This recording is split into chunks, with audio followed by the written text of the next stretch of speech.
안녕하세요. 춘천 한마음교회 염준기입니다. 저는 빚 보증을 잘못 서서 젊은 시절 청춘을 바쳐 빚을 갚느라 죽을 뻔했는데요. 부활하신 예수님을 만나 모든 눌림에서 진정으로 자유하게 된 간증을 하려고 합니다. 저는 어릴 때부터 말이 없고 내성적인 성격 탓에 제가 원하는 것을 적극적으로 표현하지 못했어요. 제가 말하는 것보다 상대방 얘기를 들어주는 것이 더 편하더라고요. 사람들은 이런 저를 어릴 때부터 순하다, 착하다고 했습니다. 초등학교 다닐 때 평소 철봉에서 하는 운동은 뭐든지 자신이 있었기에 기계체조부 모집을 한다는 말에 들어가게 되었습니다. 막상 체조부에 들어가서 보니 훈련은 너무나 힘들었어요. 매일 체조장에서 하는 훈련은 인내심이 없이는 못하는 운동이었습니다. 기계체조는 혼자서도 열심히 하는 운동이라 이런 저희 성격과 잘 맞았습니다. 항상 말이 없고 참기를 잘하고 양보하는 성격이어서 이런저런 사람들은 또 순하다, 착하다고 말했습니다. 대학교는 체육교육학과에 입학을 하게 되었고 24살에 체육교사로 발령이 나서 원주에서 첫 근무를 하게 되었습니다. 1년쯤 지났는데 평소 알고 지내던 선배가 사업을 하는데 보증을 서달라고 전화가 왔어요. 그때 마침 전국대회 시합이 있어서 출발하려고 체육관에 있었던 저는 선배가 급하게 와서 도장과 서류를 달라고 하기에 평소 거절하지 못하는 성격도 있었지만 경기를 위해 출발해야 하는 상황이어서 아무 의심 없이 서류와 인감도장을 주고 시합에 갔습니다. 그런데 나중에 알고 보니 저는 한 개만 보증을 선 줄 알았는데 무려 7개의 도장을 찍은 거예요. 6개월쯤 지나자 여기저기서 우편물이 날라오기 시작했는데 모두 법원에서 온 우편물이었습니다. 돈을 갚든지 아니면 차압이 들어간다는 내용이었어요. 마른 하늘에 날벼락이 떨어지는 기분이 이런 것일까? 드라마에서 배신을 당해 피눈물을 흘리는 장면을 보았지만 제가 이렇게 제대로 뒤통수를 맞을지는 몰랐습니다. 눈앞이 캄캄했습니다. 미친 듯이 뛰어다니며 해결하려고 발부등을 쳤는데 제가 인감도장을 직접 줬기 때문에 어쩔 수가 없다고 했어요. 나중에 알고 보니 선배 것만 인감을 찍은 것이 아니라 선배의 친구 것도 함께 찍었더라고요. 겨우 선배와 그 친구를 찾아 만났는데 선배는 나 아무것도 없으니 배째려했어요. 오히려 큰 소리 치며 고소할 때면 해보라고 막 나가더라고요. 당장에 고소하려고 했는데 선배 부인이 얻고 있는 갓난아이를 보니 마음이 약해져 도저히 고소를 못하겠더라고요. 얼마 뒤 선배는 그 친구라는 사람과 함께 도망을 가버렸습니다.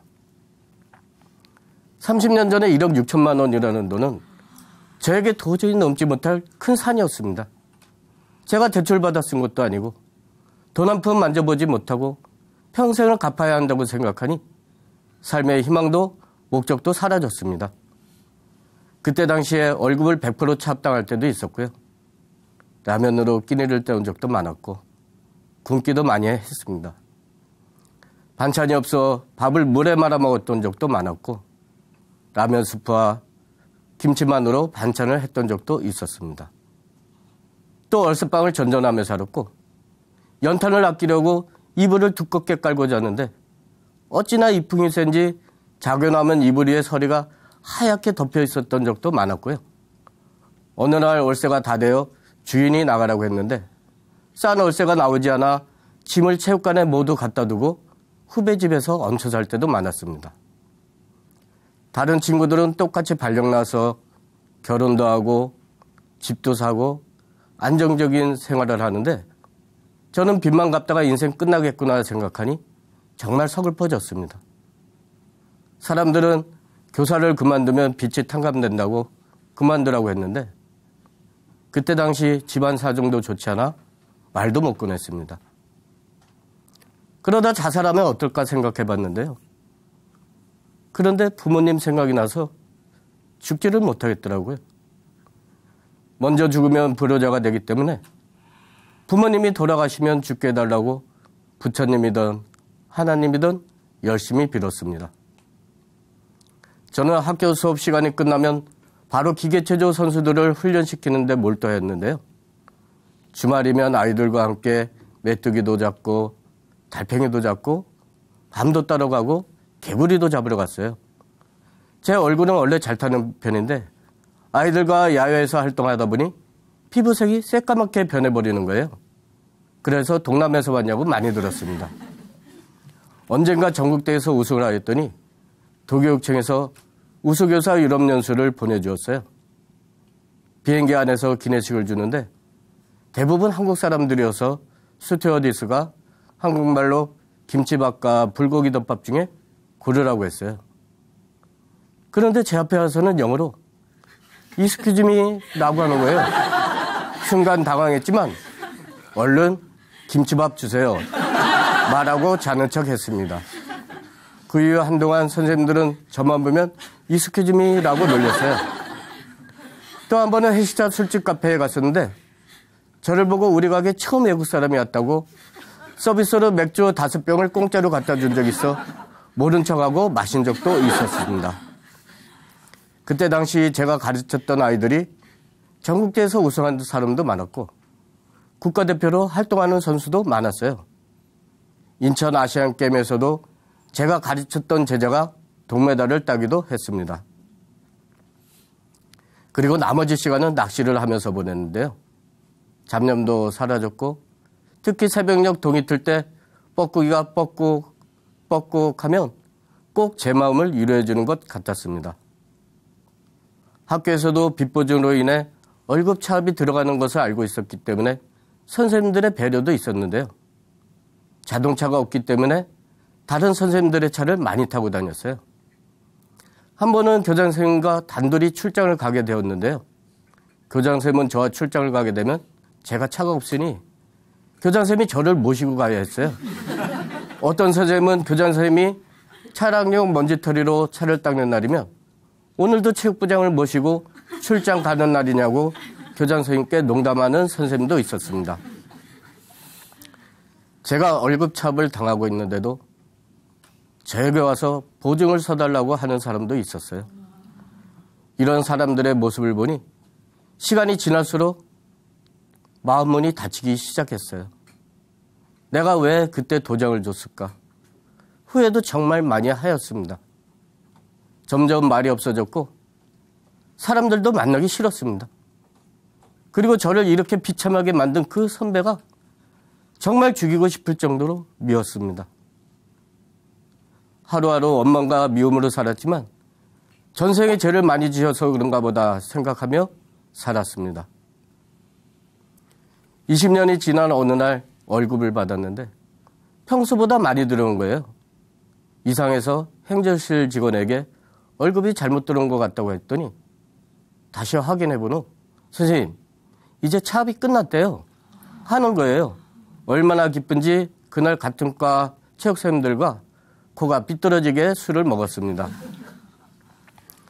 저는 빚보증으로 저 자신이 떳떳하지 못하니 결혼을 할 수가 없었는데요. 차압이 끝나고 몇 년이 지난 후 지금의 집사람을 만나 결혼을 하게 되었습니다.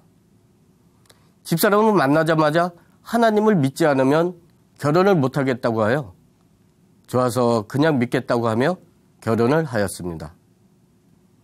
일주일에 한 번만 가만히 앉아있다 오면 되겠지.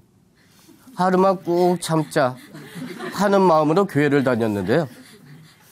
처음 교회 왔을 때 집사람이 교회 전도사님이라고 소개하는데 아 저분 이름이 전도사야? 물을 정도로 교회에 대해서는 문외한이었습니다. 그러다 보니 하나님이 진짜 계시는지 자꾸 의심이 들더라고요. 조용한 성격이었기에 사람들이 많은 것도 싫었고 옆에 앉아있는 분이 기도를 하는데 두 손을 높이 들고 깐따삐야 알라까브랑 외치는 게 꼭 둘리에 나오는 주문 같아서 참 낯설고 어색했어요. 마치 이상한 나라에 와 있는 것 같아 가기가 싫었습니다. 그러다가 처음 수련회에 참석했는데 예수님이 이 땅에 오신 것이 역사적 사실이고 교과서에도 나와 있는 실존 인물이라고 하는 거예요. 그 얘기를 들으면서 이상하게도 누가 지어낸 이야기 같고 그리스 신화에 나오는 그런 존재로만 느껴지는 거예요. 그래서 확실하게 직접 보여주시면 믿겠다고 했어요. 그때 얼마나 간절했는지 출근하는 차 안에서 밖으로 보이는 하늘을 쳐다볼 때마다 만약에 하나님이 살아계시다면 직접 내 앞에 오셔서 보여달라고, 그러면 믿겠다고 하였습니다. 나중에 성경을 보니 도마라는 예수님의 제자도 직접 만져보고 믿겠다고 했더라고요. 어느 날 예배 중 말씀을 듣는데 2000년 전에 하나님이 이 땅에 오셨다라는 말이 계속 생각이 났습니다. 2000년 전에 예수님이 사람으로 오셔서 여러 가지 기적을 행하시고 하나님이라는 것을 보여주었어도 사람들은 믿지 않았던 모습이 떠오르는 거예요. 그렇다면 지금 이 시대에도 동일하게 하나님이 오셔서 모습을 보여준다고 해도 사람들은 믿지 않겠구나.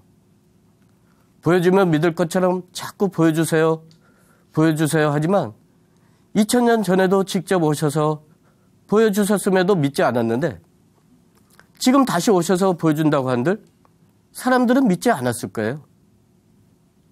왜냐하면 예수님이 우리랑 똑같은 사람이기 때문에 그 사람을 하나님으로 믿을 수는 없는 것이었어요. 그래서 하나님은 사람들이 한눈에 알아볼 수 있도록 부활이라는 표적을 보여주시고 이 증거를 통해 믿게 하신 것이었습니다. 살아계실 때 옆에 계셔도 믿지 않았던 제자들이 부활을 직접 보고 난 후에 목숨을 걸고 부활을 전했던 것이더라고요. 부활의 표적만이 사람으로 오신 예수님이 하나님이시라는 것을 증명할 수 있었던 것이었습니다. 저는 하나님이 천국에서 이 세상에 오셨다 가셨다는 사실에 정말 깜짝 놀랐습니다. 예배 중 아들이 의료사고로 인하여 식물인간이 된 지체의 간증을 들었는데요.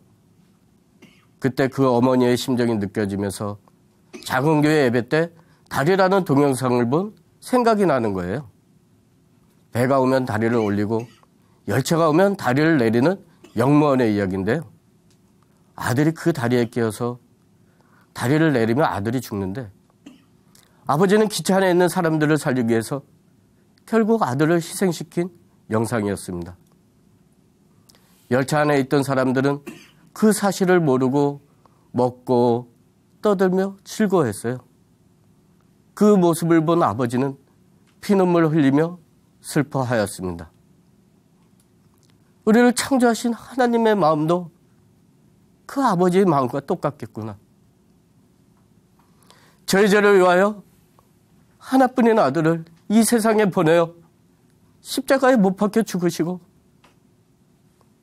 부활하시어 저희 죄를 사해 주셨는데도 그동안 저는 모르고 있었습니다. 하나뿐인 아들을 저를 위해 대신 죽게 하셨는데도 제가 그 아들을 믿지 않고 제가 주인 되어 환경만 탓하며 이 세상에서 내가 제일 불쌍하다고 원망하며 살았어요. 하나님 말씀에는 분명 보증을 서지 말라고 했는데 제 머리 제 것인 줄 알고 보증을 섰기 때문에 힘든 삶을 살았던 거더라고요. 저희 죄 때문에 제가 죽어야 되는데 제 대신 예수님이 십자가에서 죽으셨어요. 하나님께 정말 죄송했습니다. 하나님, 저를 용서해 주세요. 제가 예수님이 오셨는데도 믿지 않았습니다. 저는 마음의 문을 활짝 열고 예수님을 진정 저희 주인으로 영접했습니다. 저는 빚보증으로 20년 가까이 힘들게 살면서 이 세상에서 제일 불행하다고 생각하며 방황했어요. 정말 아무것도 없는 자라고 생각되어 자신감도 없이 위축되어 살았습니다. 사람들에게 배신당하지 않기 위해 나 스스로 사람들을 단절시키고 경계하면서 살았는데 부활하신 예수님을 만나보니 제가 다 가진 자가 되었더라고요. 이 세상에서의 참된 행복은 예수님 만나는 것이 제일 행복한 삶이었어요. 예전에 제가 부러웠던 사람들을 예수님 만나고 다시 보니 그들의 삶에는 기쁨도 만족도 없더라고요. 무언가 끊임없이 더 나은 행복을 찾아 이 땅에 썩을 것을 위해 몸바치고 있더라고요. 하지만 저는 부활하신 예수님을 만나 영원한 것을 위해 하늘나라에 투자한 삶을 살고 있습니다. 지금 생각해보니 빚이 없었다면 아내도 만날 수 없었고 그렇다면 예수님도 만날 수 없었겠다는 마음이 드니 젊은 시절이 절대 헛되지 않았더라고요. 그리고 저의 젊은 시절을 송두리째 뺏어간 그 선배를 용서했습니다. 예수님도 저희 죄를 위해 대신 죽으셨는데 저도 용서하는 것이 마땅했습니다. 또 저는 빚보증을 서면서 사람들에게 마음문이 닫혀 말없이 소극적으로 살았는데요. 부활하신 예수님을 만나 참 자유하게 되니 이제는 먼저 다가가서 복음도 전하게 되었어요. 또 힘든 생활을 잊어버리려고 술도 많이 먹었는데요. 예수님이 내 안에 계시는데 도저히 술을 못 먹겠더라고요. 그래서 술도 끊었고요. 하나님이 싫어하는 것을 하기가 싫어 어릴 때부터 지내왔던 제사상에 절을 하지 않겠다고 선언도 했습니다. 혼자 있는 것을 좋아하다 보니 TV 보는 것이 제 삶이 낙이었는데요. 공동체와 함께 새벽을 깨워 기도하고 예배에 참석하다 보니 이제는 사람들과 함께 하는 것이 너무나 즐거워졌습니다. 시간 날 때마다 저처럼 힘들게 살고 있는 사람들을 만나 제가 만난 예수님을 열심히 전하고 있습니다. 앞으로 남은 인생 저에게 찾아와 주셔서 참 자유를 주신 부활하신 예수님만 자랑하는 삶을 살겠습니다. 감사합니다.